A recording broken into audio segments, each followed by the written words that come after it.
Hi, I'm Akoyé, and I'm a partner success consultant at Receipt Bank's Washington, D.C. office. One of the questions I get asked is, I've been using this really amazing piece of software, but I can't get my clients to use it as well. How can I get them excited about it? In fact, the number one reason for practices not succeeding with new tech is not knowing how to get their clients involved. So this is something that all of our partners face. In our experience working with thousands of bookkeepers and accountants around the world, a lot of this resistance comes from having a difficult time explaining what the benefits of a new process are. In this video series, I'm going to be providing you with some advice and useful guidance on how to have these conversations with your clients so that you can implement new software more seamlessly. I may be from Receipt Bank, but these videos will help with any kind of process rollout. We'll be breaking down this into a few sections, but here are the key takeaways you'll have. By the end of this video series, you'll be able to structure successful change conversations with your clients. This is the foundation upon which you can get your desired outcome, which of course is getting your clients using new software. You'll also be able to identify your client's desire for change. This is where we've seen many of our partners go astray, trying to convince their clients to change their processes based on drivers that don't concern them much.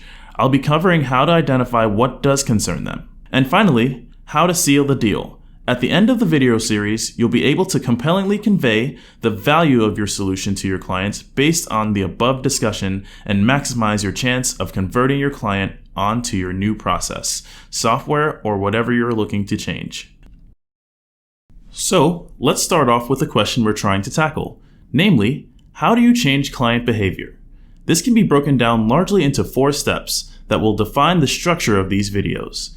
These are 1. Establish their why. That is, why would they want to change in the first place? 2. Lead with your solution. Position your proposed change against their problem raised in step 1. 3. Challenge perceived effort. Overcoming inertia and trying something new is always difficult. This step is about understanding the reasons clients don't think they can change and challenging them. Finally, we have step 4, deliver on value. Hopefully this is self-explanatory. Once you have buy-in and agreement from your clients to change their behavior, you need to ensure that they see the benefits you established in points 1 and 2. You think this sounds deceptively straightforward and must be a lot harder than it sounds, but it really isn't. The absolute key to this whole process is to remember that behavior change starts with why. This why factor is so important, it gets 2 whole slides just to itself. This is the most important element of implementing a change in client behavior, and a lack of why is perhaps the most common stumbling block you might come across. In order to make a connection with your target market, whether it's selling a brand or invoking some form of action, you must start with why.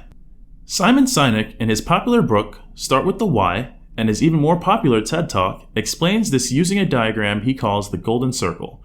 I strongly recommend you look up Sinek's work separately, but to break this down, what, as in what a company does and what it delivers, its product, how the company delivers that, and why, the core belief and mission behind the company's entire existence and the reason for being.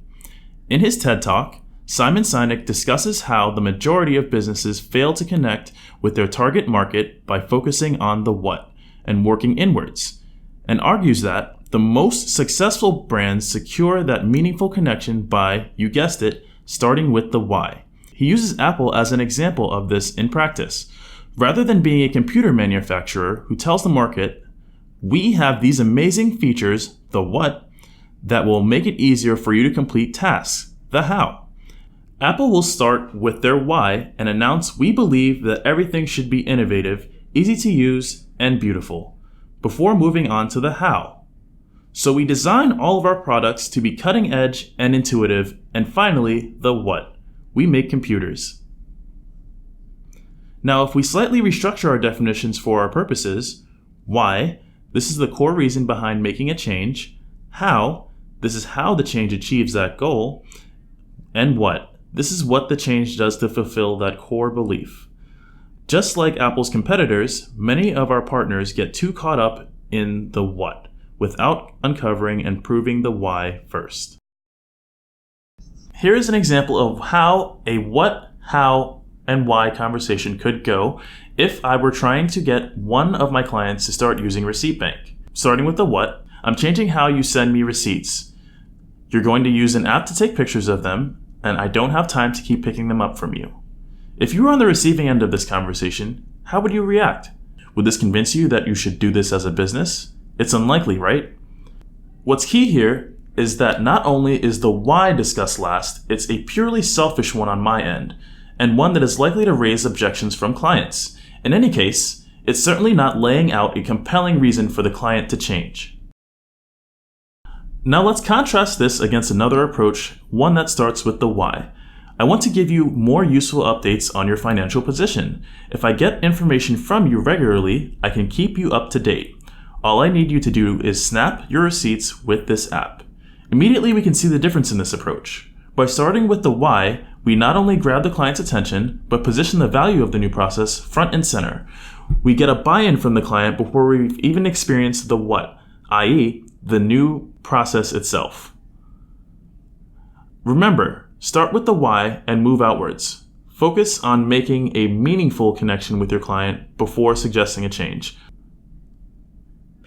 We've seen how much more powerful conversations with clients can be when you start with why, but what is it that motivates your clients? When working day to day with clients, it is easy to get caught up with what you're producing for them, but remember that you know their business better than almost anyone and probably have a good understanding of what triggers you can press to help them see value in your new process.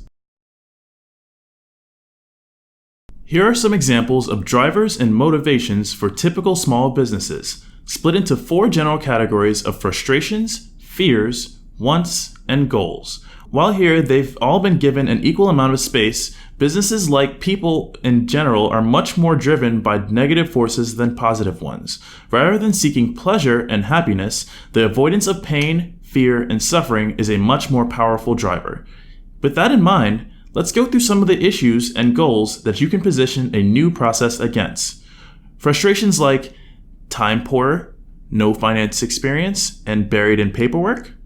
Fears of the tax man, lack of control and losing business. Wants of reaching your targets, or financial visibility, or free time. Or goals including your exit strategy, buying a new house or car, or ultimate financial freedom. I'm sure that you work with clients who have one or more of those motivations, but I'm willing to bet that you have a lot more who are looking to affect several. With this in mind, we can focus a presentation on behavior, process, or software change on your client's benefits rather than your own. This is absolutely critical to getting commitment change from your clients, as they are innately and fundamentally self-centered. This is not a criticism of your clients. We must always remember that they came to you because there was something that they wanted from you that benefits them. Therefore, anytime we are presenting the benefits of new software to clients, it's important to focus on the benefits that they can feel and are explicitly going to make their lives better. If you can't think of a client benefit, try thinking of one for you and your business, then mirror it back to the client. For example, here we have one of our key reasons our partners want their clients to use Receipt Bank. It will mean less data entry for bookkeepers and accountants. That doesn't sound very exciting for our client, but mirror that back to them and you can suddenly provide them with a faster and better data on their business. Follow that through the other examples and we can see that a benefit to you of being able to dedicate more time to personal work translates to better business reporting and advice on their goals. Similarly, better margins on bookkeeping work for you means that clients are clearer on the value that you provide. You aren't spending hours doing manual data entry for them and can spend more time producing, reporting, or having a faster turnaround time instead. Let's put all of this together as a conversation. The basic structure of change conversation is in 3 parts: discovery, target, and the proposition. In the discovery phase, you're exploring your client's needs, goals, and motivations and understanding if their business is currently heading in the direction that satisfies those goals. I'll give you a hint. There's never been a business that couldn't be doing something a little better, or a business owner who didn't wish that they had a bit more time. Ask questions such as, how do you feel about your business? Is growth meeting your expectations? If not, why do you think that is? What are your overall growth goals for the company?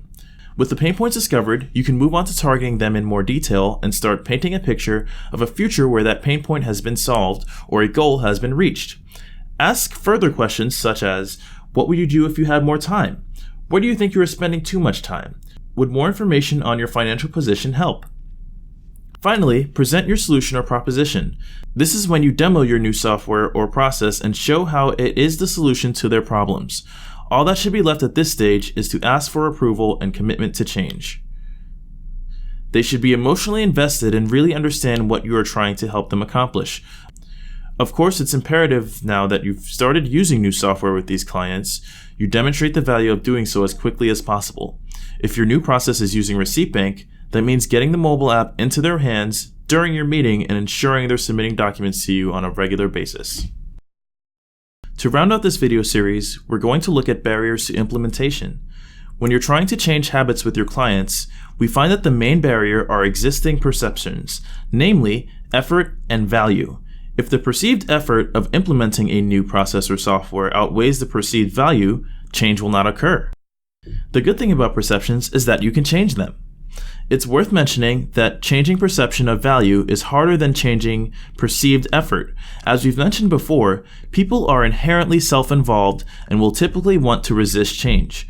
We've already looked at discussing and demonstrating value, so let's take a look at challenging perceived effort.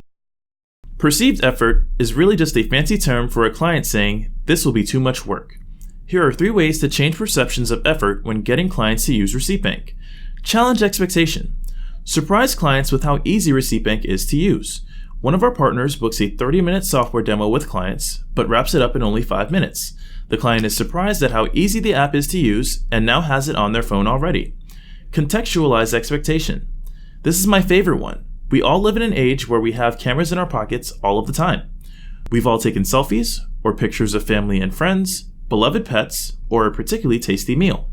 This is a familiar experience we can use to contextualize Receipt Bank to clients, and just by asking, "Do you use your phone to take pictures?" your client will immediately understand the reference point and the associated effort. For example, one of my clients, Jeff, is resistant to the idea of Receipt Bank, so I say, "Hey Jeff, I know you were just at the beach with your family. Let me see some pictures."